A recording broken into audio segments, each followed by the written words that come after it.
I need the city to protect me because the federal government won't. And if you think you're afraid of Trump, you should see how afraid of Trump I am. Can you wrap up, please? Yes, I can. If you say that you're afraid of Trump and that's why you don't want the city to be a safe space for trans people, you better prepare for trans people to make this a very unsafe space. I'm shaking right now. I don't want to be here.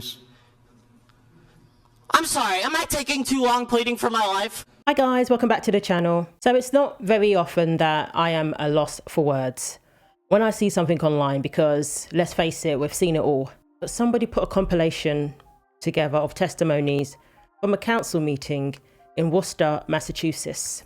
Now remember, this is the same city where a council member decided to go on a leave of absence for mental health because this person claimed to have been misgendered. This council person identifies as non-binary, and I guess someone may have said she as opposed to they, them, and the person had to take a month off. That city councilor filing a complaint with Worcester's Office of Diversity, Equity and Inclusion, and they're taking a month-long break. They say it's for emotional and mental safety. Worcester City Councilor at Large Tu Nguyen taking a month-long mental health break, accusing the mayor and council of a toxic culture. Nguyen uses the pronouns they, them, and says it's not safe to show up to meetings in person. I really wished I felt safe enough to show up on the council floor, but I don't. Last night, when talking about remote participation, Nguyen accused the mayor and another councilor, Kathleen Toomey, of using the wrong pronouns. Nguyen also says Councilor Candy Merrow Carlson repeatedly called them it. I have faced transphobia with being misgendered and recently learned that I have been dehumanized to a point where I'm being referred to as it. So a bunch of people who identified as trans, including a 7-year-old child, gave testimonies at this council meeting. And believe you me, anybody who sees this will immediately believe it's parody. But this is real. This city, Worcester, has been declared a sanctuary city for transgender people. This is not a drag show. These are people giving testimonies. Local residents talking about being in fear for their lives because of Trump's executive orders. As you heard there, this council member was talking about not feeling safe because somebody used the wrong pronouns, so-called wrong pronouns. A 7-year-old boy was part of a group of activists who dressed in drag to lobby a Massachusetts city to become a sanctuary city for transgender people. How inappropriate. 7-year-old. The Worcester City Council on Tuesday voted to become a safe haven for trans people, as well as those who are gender diverse. So I'm going to react to this compilation. Thank you to whoever put this together because it is hilarious. And a lot of people believe that this was some sort of joke. And unfortunately, this is real. You remembered how many children I have and that 2 of them are trans. I speak as both the B and the T in the LGBT. I'm multiply disabled. I have Ehlers-Danlos syndrome, which is a connective tissue disorder that causes me immense physical pain.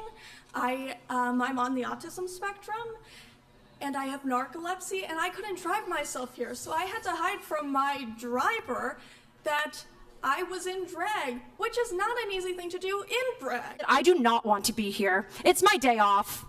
I do not want to be in your DMs. I do not want to be in your email inboxes. I do not want my creativity writing diss tracks like Kendrick. I don't want to spend an hour applying glitter on my face so that you will hear and see me.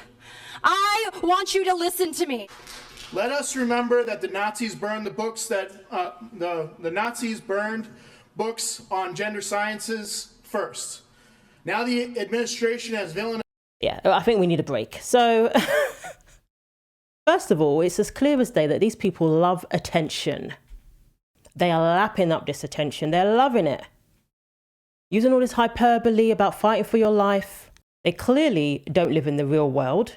I question if these people have jobs, if these people have to get up every morning and go to work, or do they claim benefits for all sorts of conditions and all sorts of disorders.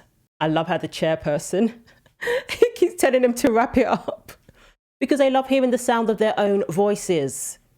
Evidently, and marginalized migrant workers, trans, LGBT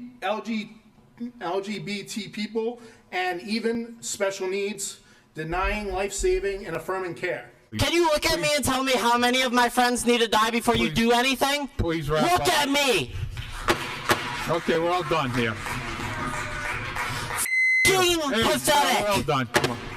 Of course, we need to continue celebrating Black History Month because in spite of what's coming down from Washington, we all know that we all exist and we all need to be recognized for our existence. But be aware that you are a guest in my house when you come. And when you come, know that there are strong queer and trans people in my classroom who will collect you with the quickness. My name in drag is Dee Dee Delight. And my name out of drag is Dewey Cosgrove Atienza. Laddie LaRouge, he, they, in drag, District 3. My legal name is Olivia D'Ambrosio. My public name is Livy Scanlon. My wife and I own a home in the Canal District. I speak as someone who is always misgendered, like all the time.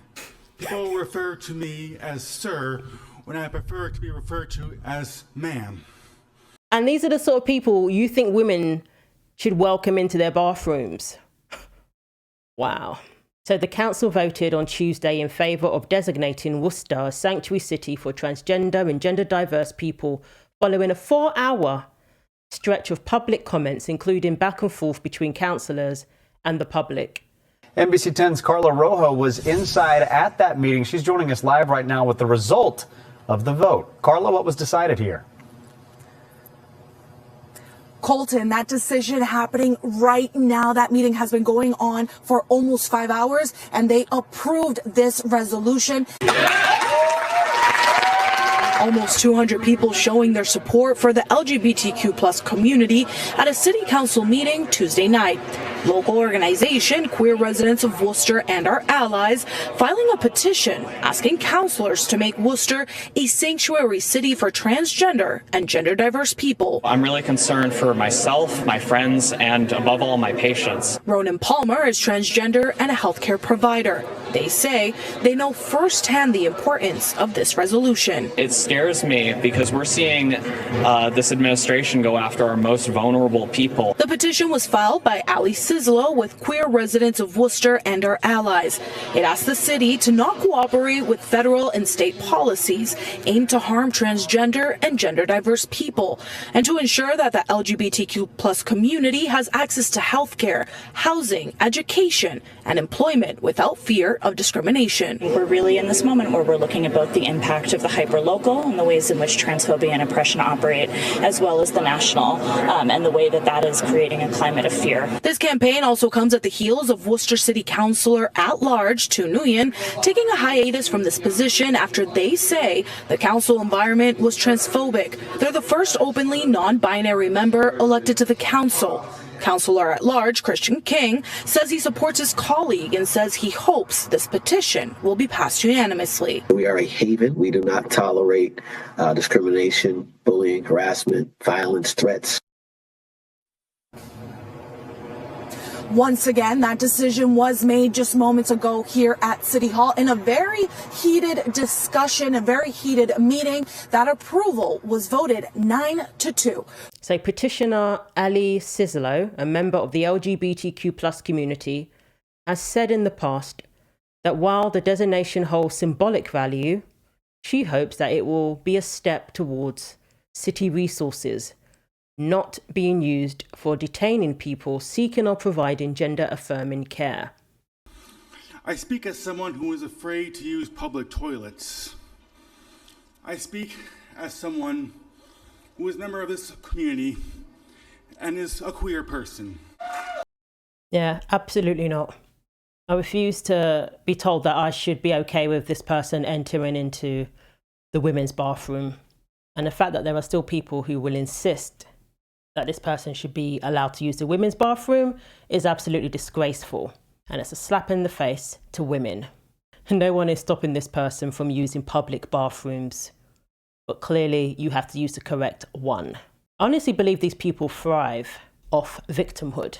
Even when the last administration bended the knee to them, bent over backwards to accommodate their demands, they still complained. If they didn't have Trump to complain about, what would they do with themselves? It seems to be a hobby for them. It's just to complain about Trump and make all these wild accusations about his intentions. You have to imagine being me and my wife, fearing that our marriage rights will be stripped away at any moment. Please, I only have so much time. Please, Joe's gonna cut me off. Which matters more? Covering the legal fees of systemic police brutality or protecting the lives of queer people in our community? How many lives have to be lost before you consider fighting back against fascism and corruption? Now is the time to say that if federal money relies on the dehumanization of trans people, that we don't want your goddamn money. I get that some of you care more about easy funding than trans lives, and don't mind Nazis for some whatever reason, but... I think we can stop there. Or let's hear what this teacher has to say. Normally I would say good evening, but through the chair I will only impart my sour grapes. It's an extremely emotional... And as profound as that was, I think that's a good place to end it. Wow. I mean, that's basically all I have to say. They are professional victims. So-called sanctuary city for transgender people. Okay, I guess that's been granted to them now, but what does that even mean? Because I guarantee you they won't want to lose their federal funding. And if these doctors and healthcare workers go ahead and perform these procedures on children, on minors, all hell will break loose. I'm sure there's some laws against that. It's very concerning when you think about healthcare workers. Are they going to go ahead and continue mutilating children? Continue issuing these hormones and puberty blockers, all sorts of medications? I mean, what does that mean? Is the city going to protect these healthcare workers? The fact is, if they really were fleeing for their lives, if they really were oppressed, they wouldn't have time to be dressing in drag. So let me know what you think. Thanks for watching. Like, comment and subscribe. Take care of yourselves, and God willing, I will see you in the next video.